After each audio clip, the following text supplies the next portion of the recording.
Hello and welcome back to the Effortless Expansion Podcast.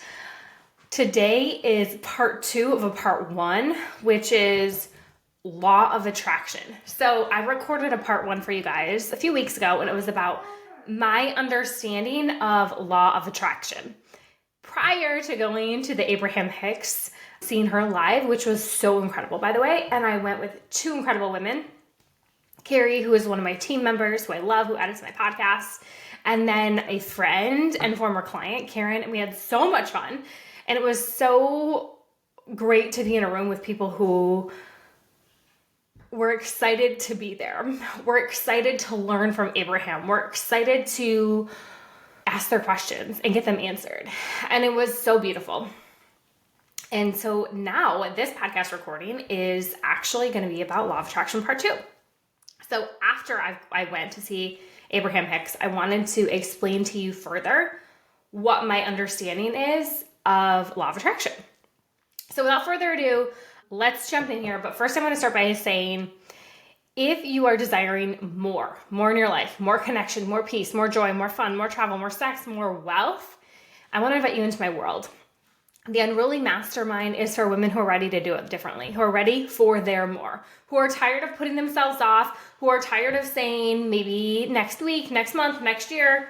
No, right now is your time to move forward. Right now is your time to be in your more.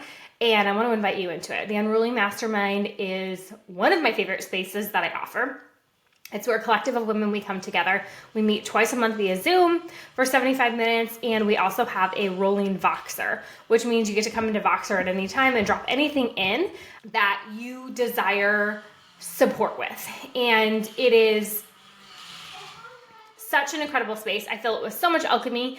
We have such deep conversations in there about everything from life, business, motherhood, marriage, relationships, money, you name it. We discuss it. So without further ado, let's get into it. I want to talk about law of attraction.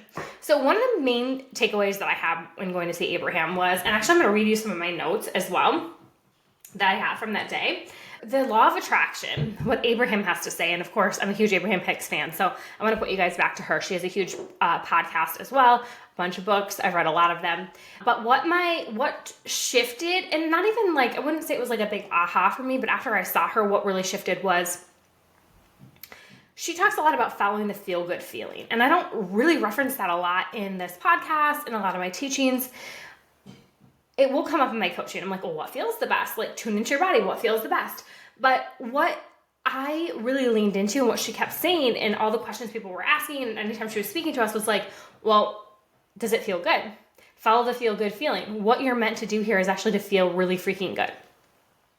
And is actually to really love the life you're living, and is to really be wowed by all the incredible surprises that are out there. And it's to really get out of your own way, to get out of your mind that says you can't do this, you can't have that, you can't be this, blah, blah, blah, blah, blah, and to actually really follow the feel-good feelings, what feels good to you, which I can relate to, right? A huge part of my brand is being effortless, that things just fall into my lap. And when things fall into my lap, they're meant for me. They're beautiful.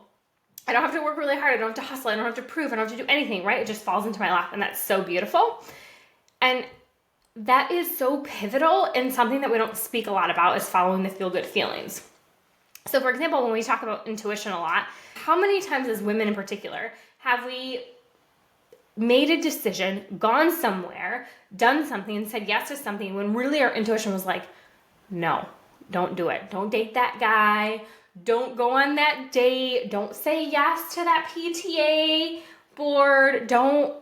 And yet you do it anyways. And then it turns out, and it's like this pivotal moment of your life of like, the relationship is terrible. It brings you out of yourself. The PTA that you signed up for doesn't see you as valuable and waste your time. The thing you said yes to really brought you down, and you ended up getting sick because you were somewhere where your energy was like, no, I don't want to do that. And you forced yourself to go there anyways. So often, instead of tuning into the feel-good feeling of like, is this going to feel good? Am I going to get excited about this? Is this a good thing for me? And like following the feel-good feeling, instead we use our logical mind to say, well, I should do that. I should join the PTA board because I want to be involved. I love my kids and they really need help. And I could do it, I guess. So I'm just going to do it. that isn't like the feel good feeling to me in terms of law of attraction is when I feel really freaking good, when I'm on like such a high, guess what I attract? Other things that feel really freaking good and that are high, and then I'm like, woo, too. When I'm in the vibration of like, there's another PTA board meeting, guess what then I attract? And we're having chicken again for the meeting. My hair looks terrible. Why can't I get it to do anything? There's my kids arguing again. Do you see, like, that's your point of attraction? Versus when you feel good, when you're tapped in, tuned in, turned on, what do you attract? More tapped in, tuned in, turned on. And so the law of attraction to me is not only like attracts like, but it's also following the feel-good feelings in your intuition. What feels good for you? Do more of that. So here's the other big thing that was follow the feel-good feelings for me. Also, the other thing that really got me was since 2020, since COVID, I've done a few in-person things. I've been to two Dr. Joe Dispenza events, which I loved. And I actually went to a retreat last year. I went to Echo Summer Hills retreat. She's my mentor, which I love her. And so that was in person. But there also was something for me about being in the room with other people. And I'm in the room with other people all the time, right? I'm in two masterminds right now. Like, I'm always investing in myself and coaching.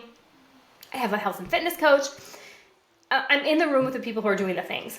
But I also want to say, I think it's so important to be physically in the room, because I noticed since 2020, we're not doing a lot of that. We're starting to now do more of that. But the more we can do of that, the more I think magic we'll experience, because there's something pivotal when we're all in the same room together and our energies align and we're striving towards the same thing. There's so much magic in the room. There was so much energy in the room of people who wanted to learn, wanted to hear, wanted to move forward. And the way, if you've never seen Abraham, what she does is you can raise your hand and ask questions. And then people come up on stage and she actually answers them for you. But even if it's not your question that's answered, you get to learn the lesson no matter what. And what do I mean by that? I mean, like, there's a gift in the question for you too. It's relatable for whatever she's answering for somebody else. It's relatable to you in your life too, which makes it so impactful. And so I'm going to put myself in the room physically more this year. It's something that stretches me. I am a really big homebody and I love my people, and my energy is super precious. And I've been really hesitant about going places, going to events, because I love to be home with my children and I love to be home with my people and my family. But being in the room when you have one defined intention is so powerful, and it felt so beautiful to be in that room. So my big takeaways for law of attraction is to follow the feel-good feeling, is to get yourself in a room physically, if you can. If not, in spaces like my Unruly Mastermind, like in a community, a collective, like Manifest 365, my community membership group, where you can be in the same space as people who have the same intentions as you, who want to manifest, who want to grow, who are here for more, who are working through healing themselves, right? In their spiritual awakening, in their spiritual journey.